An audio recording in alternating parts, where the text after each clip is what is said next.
Right now, the U.S. is seeing a dangerous spike in coronavirus cases in the South and the West. This comes as the country goes over 2.3 million cases. Here in Maryland, the key numbers we're watching are either dropping or staying the same. Despite that, the state health department is expressing concerns as more things reopen. WJZ investigator Mike Halgren explains how each county is reopening at a different pace. Maryland has not seen the spike in coronavirus cases like other places. More than 20 states are watching positive numbers rise dramatically this month. At least 10 are at their highest ever.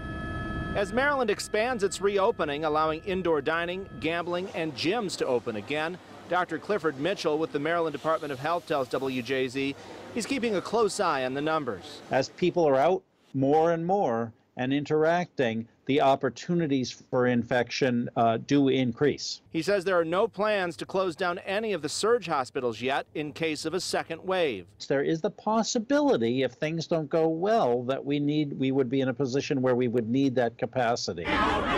Recent large protests have not led to any spike in cases in Maryland. Generally speaking, as you know, it takes more than a week, sometimes a couple of weeks, to start to see any impact. The state is also trying to trace contacts, which could be more difficult as people travel more. Some families have chosen to stay home and they're just around a few people.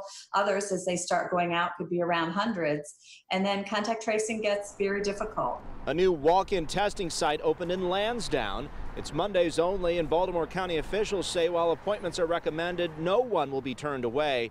It's one of many new testing sites around the state. We do encourage people who are in situations where they're getting out and about more, or if they have traveled and they're concerned that they might have been exposed, or certainly if they're having any symptoms, they should definitely get themselves tested.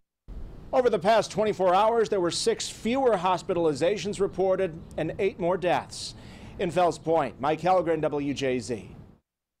The oldest Black-owned and operated nursing home in Maryland has not seen a single coronavirus case since the pandemic began. The Maryland Health Department reports the coronavirus has hit African Americans particularly hard, but the Maryland Baptist Aged Home has been taking proactive measures at its facility.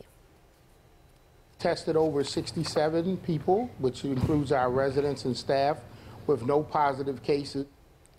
Because of its success rate, there is a new facility being built down the street right in West Baltimore.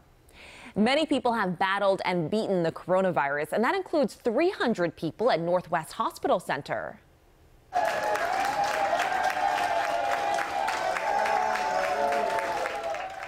Elmer Cruz is the 300th patient to be released, a major milestone for the doctors and nurses here. They cheered and clapped for Cruz, who spent 23 days in the hospital. A Baltimore City police officer shot in the line of duty is home this morning. When Officer Brian Burke was discharged from shock trauma, he was greeted by his family, fellow officers, and Commissioner Michael Harrison. Burke spent about a week in the hospital after he was shot on Winchester Street. A 30-year-old man is charged in that shooting. Baltimore police posted photos of Officer Burke, thanking Dr. Scalia and the entire medical team for their care. You can now borrow books from Baltimore County libraries. Curbside pickup is available, and you can drive or walk up. To request materials, you can place an order on the library's website or call your local branch and leave a voicemail message. You'll be notified when they are ready. No worries if you have any overdue books. You have until August 31st to return with no fines.